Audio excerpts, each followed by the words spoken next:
Jemaat yang terkasih dalam Tuhan Yesus Kristus, tak terasa hari, jam, dan menit berlalu begitu cepat.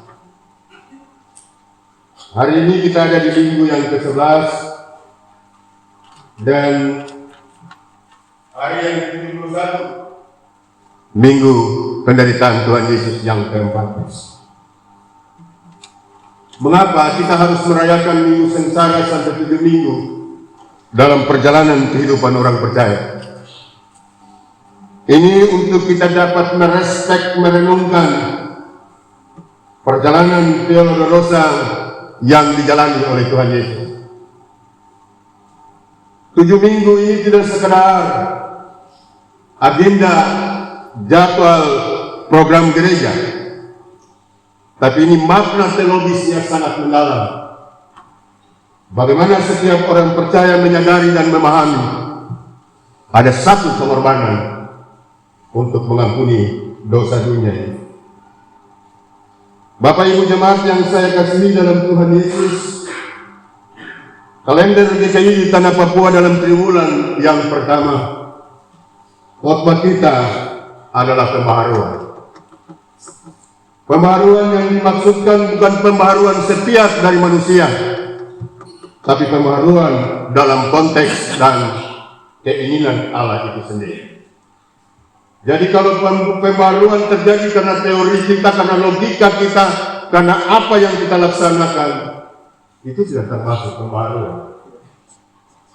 Tapi pembaharuan yang dicanangkan oleh GKI di Tanah Papua, pembaharuan yang bagaimana kita memahami karakter Allah di dalam kehidupan kita. Pembaharuan yang bagaimana Allah membawa kita untuk kita mengimani dan percaya kepada Dia. Dalam triwulan pertama ini, itulah yang kita renungkan dalam kehidupan kita sebagai orang GKI di Tanah Papua. Jadi kalau pembaharuan yang kita definisi tentang konsep kita, gagasan kita, itu pembaruan yang tidak benar. Pembaruan yang tidak bermuara kepada pembaharuan itu sendiri menurut kehendak Allah. Bapak Ibu dan saudara-saudara yang saya kasihi dalam Tuhan Yesus, sejalan dengan pembaharuan dari Allah, maka umat Tuhan gereja Tuhan tetap konsisten. Artinya gereja kita ini tetap konsisten dan mengajarkan firman Tuhan buat umat Tuhan dalam sikap kita menuju pembaharuan itu sendiri. Maka hari ini tanggal 12 Februari kita diajak untuk membaca Yesaya 53 ayat 1 sampai yang ke-12. Siapa hamba Tuhan yang menderita? Memang Bapak dan Ibu ada pandangan bahwa hamba Tuhan yang menderita itu adalah Daud. Ada juga pandangan atau tafsiran secara teologis bahwa dia adalah orang Israel secara individual. Tetapi kemudian juga dikatakan bahwa orang Israel secara keseluruhan pada waktu itu dijajah oleh Romawi. Ini yang dinubuatkan Yesaya ini ada banyak tafsiran mengarah ke sana, yang membuka pikiran orang lain untuk menafsirkan yang berbeda tentang Mesias itu sendiri. Tapi hari ini Bapak Ibu dan saudara-saudara yang saya kasihi, Israel punya pengalaman sendiri dengan Tuhan. Mereka kerap kali melawan Tuhan. Mereka kerap kali tidak setia. Maka berbagai macam keadaan dan situasi menghukum kehidupan mereka. Kalau kita baca dalam Alkitab ini secara baik, Bapak dan Ibu, mereka bisa diperangi dan kalah di dalam kota mereka sendiri atau area daerah mereka sendiri. Pada saat mereka menyembah berhala, yang paling riskan lagi ketika kekalahan itu terjadi, mereka dijerah, harta benda mereka habis-habis. Bahkan orang-orang di dalam kota itu yang pintar dibawa dan ditawan. Dan keadaan situasi seperti inilah nubuatan itu datang kepada bangsa Israel. Bapak Ibu dan saudara-saudara yang saya kasihi dalam Tuhan, Yesaya 53 ayat 1 sampai 12, pertanyaan yang mendasar, siapakah hamba Tuhan yang menderita? Siapakah hamba Tuhan yang mau mengampuni dosa kita? Yang memiliki kepastian untuk mengampuni dosa dunia ini? Itu pertanyaan mendasar dalam perenungan kita hari ini. Dan kalau kita salah mengerti menempatkan hamba Tuhan yang menderita dalam kehidupan kita, maka konsep dalam perjalanan kita juga salah. Kita tidak menempatkan diri pada penderitaan Kristus yang hakiki. Spekulasi tadi atas logika dan interpretasi orang-orang pada zaman itu, dipatahkan logika itu oleh saya sendiri, bahwa hamba yang menderita itu adalah Mesias, anak Allah yang tunggal.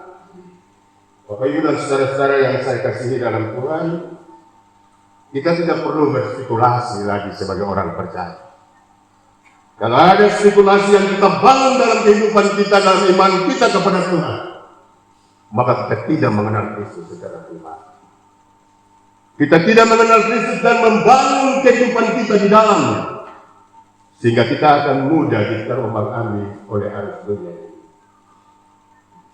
Yesaya 53 ayat 1 sampai dengan ayatnya yang ke-9, Yesus digambarkan sebagai seorang yang menanggung hukuman, menggantikan manusia supaya manusia mendapat keselamatan.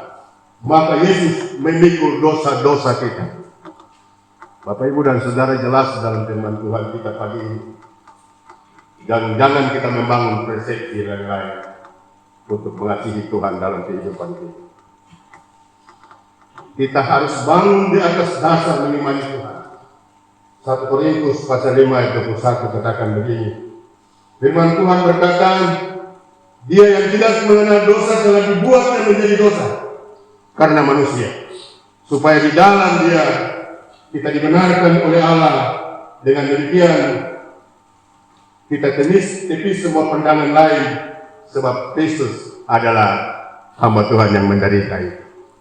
Sebab perikop kita di atas kan dikatakan hamba Tuhan saja, tidak merujuk kepada siapa yang mengorbankan dirinya buat dunia ini, mengorbankan hidupnya kepada dunia ini.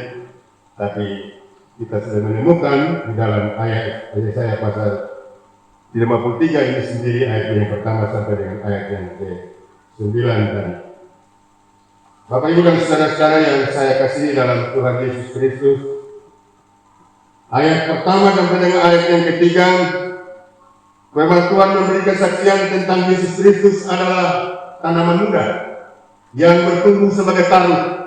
Ia pucuk muda belia, tetapi memiliki dedikasi dan loyalitas. Jadi parameter ukurannya ada.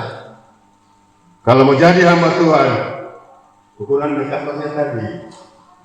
Jangan kita buat indikator yang lain. Kalau kita juga mau mengikuti Yesus prestasi kita, walaupun tubuh umur setua atau, tapi prestasi kita menjadi orang yang muda, tunas yang muda.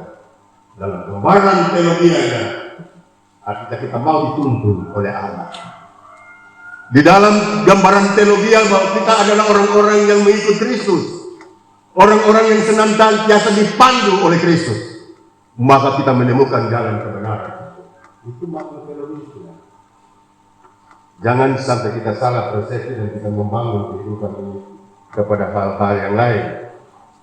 Bapak Ibu dan saudara saya kasihi, Yesaya 9 ayat yang ke-5, ia tumbuh di hadapan Tuhan, ia tumbuh sebagai tunas isai. Yesaya 11 ayat 1 dan ayat 10. Dan dari tanah yang kering, bahkan anggapan banyak orang ia tidak tampak, dan semarak pun tidak ada. Rupanya tidak dikagumi, sehingga tidak dipandang dan diinginkan. Itulah sebabnya ia dihina. Bapak Ibu, kita mencoba untuk merenungkan sejenak anak Allah, warisan tunggal Allah Bapa, meninggalkan surganya, membiarkan keberadaannya tidak dipandang oleh dunia, membiarkan keberadaannya dicemo, dihina, difitnah, untuk dapat mengampuni dosa dunia. Saya pikir ini sebuah pekerjaan yang sulit dilakukan oleh manusia. sebuah pekerjaan yang tidak mungkin dilakukan oleh siapa saja. Tapi ada kekuatan yang luar biasa dari pihak Allah, sehingga anak Allah itu dapat menanggung penderitaan yang dialami. Bapak Ibu saudara-saudara, ia mengalami kesengsaraan, menderita kesakitan, orang menutup muka terhadap dia. Yesus tidak peduli itu. Yang dia peduli misi Allah itu di dalam. Yang dia peduli, dia menemukan Bapa dan Ibu hari ini dalam keadaan dan situasi apa saja. Bapak harus mengerti gambaran Allah di dalam kehidupan orang percaya dan menyerahkan Yesus sebagai putra yang tunggal mengampuni dosa. Saudara yang saya kasihi dalam Tuhan, menarik sekali pemberitaan firman Tuhan pada hari ini. Firman Tuhan ini memberikan kita inspirasi dan kekuatan baru untuk mengasihi dan melayani Tuhan, mengiring Tuhan dalam kehidupan kita.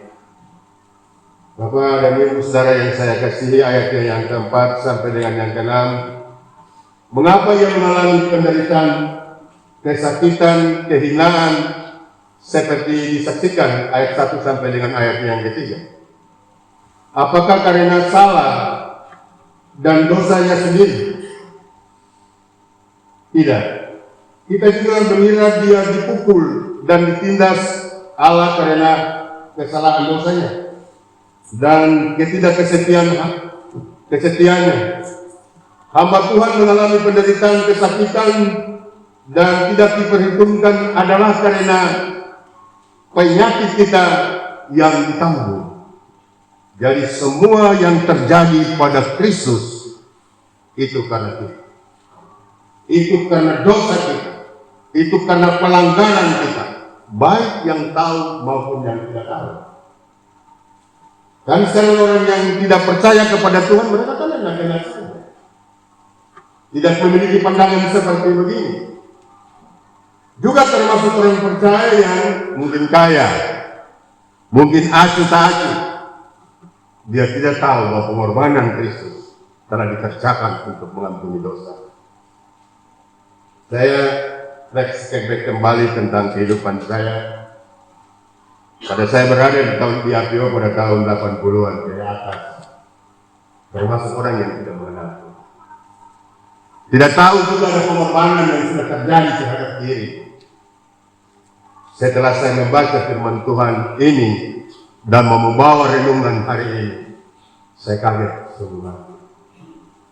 Bahwa pada waktu itu saya sebenarnya telah akan menerima pengampunan itu. Walaupun saya hidup dalam lumuran dosa. Dan ketika saya memahami kebenaran, saya bersyukur kepada Tuhan luar biasa. Tuhan, ketidakmampuan saya untuk mengerti kehendak-Mu terjadi saat ini. Saya bisa bekerja bersama Tuhan dan mengiringi Tuhan di dalam situasi apapun. Firman Tuhan ayat 4 dan ayat 6 menyatakan kepada kita bahwa hamba Tuhan itu menderita karena ulah kita dan perbuatan kita. Kita telah memberontak terhadap kasih Allah yang suci. Kita adalah orang-orang sesat seperti domba yang mengambil jalan sendiri.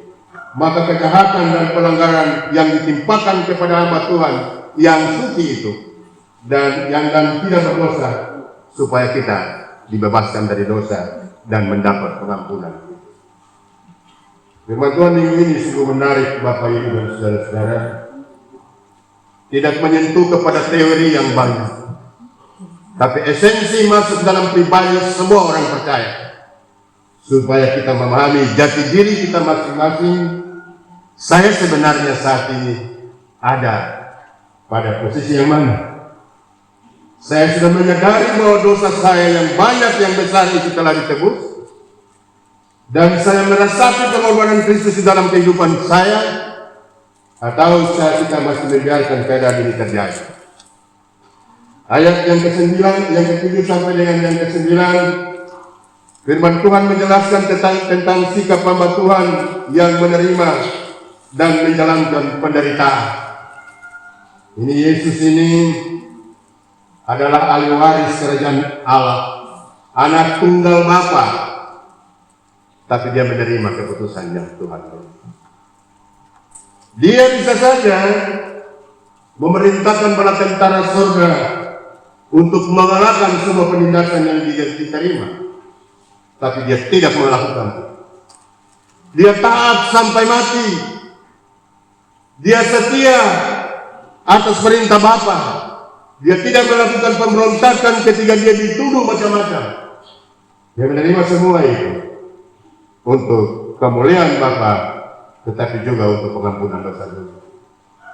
Bapak, Ibu, dan Saudara, sebagai orang percaya, ketika kita menerima firman Tuhan ini, kita kembali merefleksi diri kita masing-masing. Kerap kali kita diperhadapkan kepada pelayanan, pekerjaan Tuhan, atau masalah dalam kehidupan kita pribadi atau keluarga. Kita tidak mampu menjadikan Kristus sebagai panduan, sebagai contoh, sebagai model. Tapi justru kerap kali kita lari dari masalah. Saudara yang saya kasihi dalam Tuhan, lari dari masalah juga kan tidak bisa menyelesaikan masalah itu sendiri. Mungkin kita bisa menyelesaikan masalah itu sementara saja. Tapi apakah dia menjadi bagian yang memang selesai secara benar? Apakah dia tidak kembali untuk membuat kita terpuruk dalam kehidupan kita selanjutnya?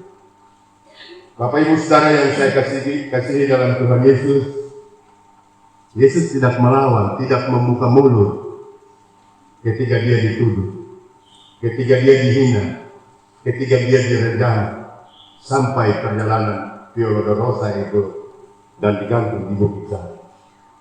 Bapak, Ibu, ada interpretasi bahwa penderitaan Kristus itu Yesus salah terhadap dunia. Tapi justru Yesus menang membungkam dunia ini dengan tidak mengeluarkan sepatah kata, tidak melakukan perlawanan. Kalau itu terjadi, pengampunan dosa ini tidak akan berjalan sebagaimana biasa.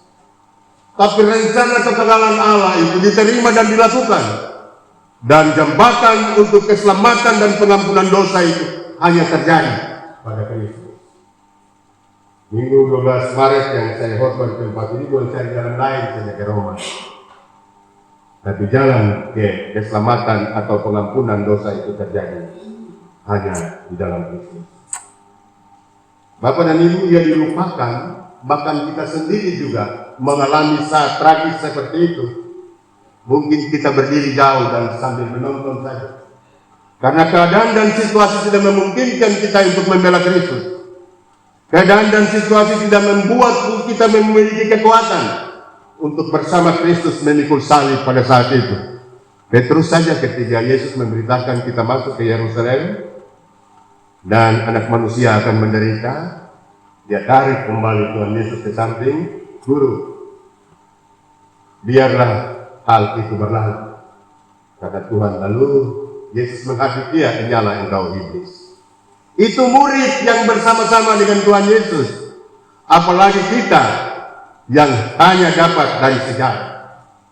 Pasti kondisi itu akan menggoncangkan kita, akan membuat kita tidak mampu untuk mengiringi Tuhan di dalam kehidupan kita. Bapak, Ibu, Saudara yang saya kasihi dalam Tuhan, bagaimana sikon kita hari ini dalam perjalanan kita mengiring Tuhan? Adakah saat-saat di mana kita tidak percaya kepada Tuhan? Kita memberontak terhadap Tuhan. Kita melanggar kedaulatan Tuhan dalam kehidupan kita. Kalau itu masih terjadi, Bapak dan Ibu, kita ingat bahwa dia sudah pikul beban itu di atas kayu salib. Dia rela menderita kepada kita. Dia tidak mengungkapkan sepatah kata pun ketika dia dituduh bermacam-macam. Tapi dia diterima untuk penyelamatan dosa kita dan dosa dunia ini. Ayat 10 sampai dengan ayat yang ke-12, firman Tuhan memberi kesaksian tentang seorang hamba Tuhan yang menderita. Ia itu rahasia berhubungnya dengan maksud dan kehendak Allah yang berlaku atas dirinya, walaupun tidak bersalah. Jadi ada dua alasan. Yang pertama, rahasia penderitaan bukan kehendak diri sendiri, melainkan kehendak Allah yang dinyatakan di dalam diri. Jadi Bapak dan Ibu, rahasia itu yang pertama, dunia tidak tahu bahwa Yesus diutus bukan karena kehendak kemauan dirinya, tapi itu karena keputusan Allah untuk Dia mengampuni dosa dunia. Jadi kita yang tahu hari ini dan seterusnya bahwa Kristus telah memikul beban menggantikan kita. Yang kedua, memang Allah memakai orang-orang yang tidak percaya, orang-orang yang hatinya jahat untuk menyalibkan Kristus. Pasti Bapak dan Ibu berpikir begini, Dia Tuhan, Dia Allah, Dia kenal ke seluruh keadaan. Tapi situasi penyaliban Kristus ini berbeda dengan pikiran kita. Pikiran Allah adalah pikiran yang mulia, pikiran yang kudus, supaya kesaksian ini menjadi nyata dalam kehidupan kita, tetapi juga di dunia ini. Jadi Allah memakai orang-orang yang tidak percaya itu, mereka menghina Dia, mereka meludahi Dia, mereka pukul Dia, mereka tombak Dia, mereka rejam. Kalau ada kesaksian-kesaksian orang yang sudah pergi di Yesaya itu, cambuk yang pakai dirajam itu ada kawat, ada besi dan lain-lain. Satu kali pukul masuk itu dia bisa terbelatung ke badan semua. Tapi Bapak dan Ibu, Yesus terima itu tanpa menolak atau memberontak sedikit pun. Dan ini alasan yang kedua, Allah memakai orang-orang itu. Jadi Alkitab mencatat bahwa ada orang-orang yang memang sudah diselamatkan, disiapkan untuk masuk ke dalam kerajaan iblis. Jadi biar kita memberitakan firman Tuhan sampai mulut berdosa juga, dia tetap terasa. Tapi kita yang sudah menerima anugerah Tuhan, kita menyadari sepenuhnya pada dua hal yang saya katakan ini, dia ditetapkan untuk rencana Allah yang mulia, ialah menyelamatkan dosa dunia dengan pengorbanan yang dikali-kali. Tapi yang kedua, orang-orang yang jahat, orang-orang yang murtad, orang-orang yang menyembah berhala, yang tidak mengenal Tuhan, mereka memang disiapkan untuk masuk ke dalam kerajaan neraka atau golongan-golongan iblis atau setan itu sendiri. Bapak, Ibu, dan Saudara yang saya kasihi dalam Tuhan Yesus, ada tiga hal sebagai aplikasi kita atau penerapan di minggu ini. Yang pertama, bahwa dasar manusia, pada dasarnya manusia adalah makhluk yang lemah dan tidak sempurna, tidak dapat membebaskan diri dari dosa, dan akibatnya membawa hidupnya dalam kebinasaan. Jadi kalau usaha dan upaya kita sendiri untuk mencapai kebenaran, itu tidak mungkin. Kita ini adalah pendosa, hidup yang salah. Jadi kalau orang berdosa jangan terlalu gaya, artinya tepuk dada, tapi harus dalam kerelaan, supaya Tuhan juga memulihkan kita. Tapi kalau kita sudah berdosa, sudah salah lagi, tepuk dada. Ada dua pilihan. Kita ini mungkin milik Tuhan, atau kita milik dunia ini, milik iblis yang sementara menggunakan kita. Tapi ciri-ciri orang yang memiliki Tuhan, yang melayani Tuhan, dia tidak pernah kenal waktu. Kepastiannya setia, kepastiannya taat, kepastiannya tidak mencuri kemuliaan Tuhan, tapi bekerja dengan jujur demi hormat dan kemuliaan bagi nama Tuhan. Yang kedua, Bapak dan Ibu, dia berani menanggung risiko dalam keadaan apa saja. Tidak terlalu banyak spekulasi membenarkan diri, tapi dia merelakan pekerjaan yang dibangun, pekerjaan yang dikerjakan itu, biar mendapat nilai di hadapan Allah sendiri. Tapi kalau dunia ini memang menolak dia, konsekuensi dari memikul salib. Ini kalau ketemu mendalami itu, kalau ketemu bekerja betul-betul kepada Tuhan. Tapi kalau kita tidak mendalami, kita hanya biasa saja, maka kita tidak pernah melihat kenikmatan dalam hidup kita. Bapak, Ibu, dan saudara-saudara yang saya kasihi dalam Tuhan Yesus Kristus, kesadaran kita yang dibutuhkan pada kita dalam minggu ini sebagai orang percaya, apa yang menjadi pembaharuan dalam kehidupan kita. ketika Kristus sudah memikul dosa kita. Bapak dan Ibu, tidak ada yang lain. Bangun diri di atas dasar iman kepada Kristus. Kemudian setia, melayani mengasihi Dia dalam kehidupan. Saya berpikir itu semua satu persepsi.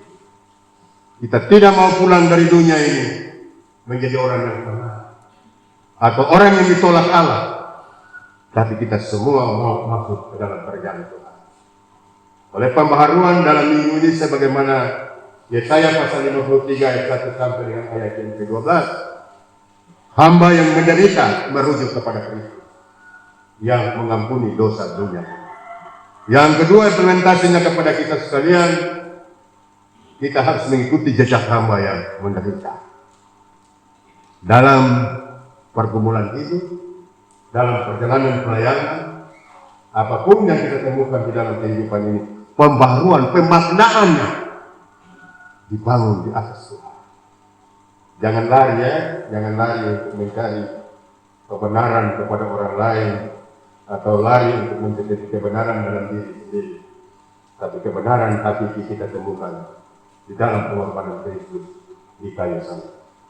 Yang kedua, kita tidak sekedar mengagumi bahwa seorang hamba Tuhan telah menderita bagi kita, tetapi tidak menghayati penderitaan itu. Maka tugas kita adalah memaknai dan menerapkan nilai-nilai penderitaan hamba Tuhan dalam hidup dan tanggung jawab kita sebagai orang percaya. Kita tidak perlu terlalu larut meratapi penderitaan Tuhan Yesus. Kalau kita ibadah di minggu sesara yang akhir kan Jumat Agung, pasti kita rasa sedih sekali, menangis sampai air mata bercucuran. Tapi setelah itu selesai, kita menganggap hidup ini biasa, dia berlalu begitu saja. Tapi yang penting dimaknai adalah penderitaan itu, pengorbanan itu. Dia meresapi di dalam tubuh dan jiwa kita. Sehingga apapun yang kita temukan dalam kehidupan ini tidak terpisahkan kita dari kasih Kristus. Itu yang seharusnya terjadi. Bukan perayaan habis dan semua itu berlalu begitu saja. Apalagi saudara-saudara ini perlu dihayati dan dimaknai supaya kita mendapat pencerahan lebih baik dari firman Tuhan saat ini. Yang ketiga, ingat bahwa hamba Tuhan yang menderita mewariskan nilai-nilai ketaatan, kesetiaan dan penyerahan diri kepada Allah Tuhan kita Yesus Kristus dan Roh Kudus. Sikap ini seharusnya menjadi sikap iman yang menuntun pribadi dan keluarga orang percaya, sehingga kita tidak hanya menerima anugerah keselamatan dari Allah, tetapi anugerah keselamatan Allah itu kita teruskan kepada siapa saja. Jadi hidup orang Kristen ketika menerima anugerah dari Tuhan, anugerah itu bukan menjadi milik kita, tapi anugerah itu dapat diteruskan, disampaikan dengan talenta dan karunia yang Tuhan beri kepada kita masing-masing. Jadi bukan di mimbar ini saja kita dapat bersaksi kepada Kristus. Di mana saja dan dalam kapasitas apa saja, mari kita pakai diri kita untuk melayani Kristus. Sebab Kristus telah melunasi dosa dan utang kita dengan harganya yang mahal di kayu salib. Catatan terakhir hamba yang menderita adalah merujuk kepada Tuhan Yesus sendiri.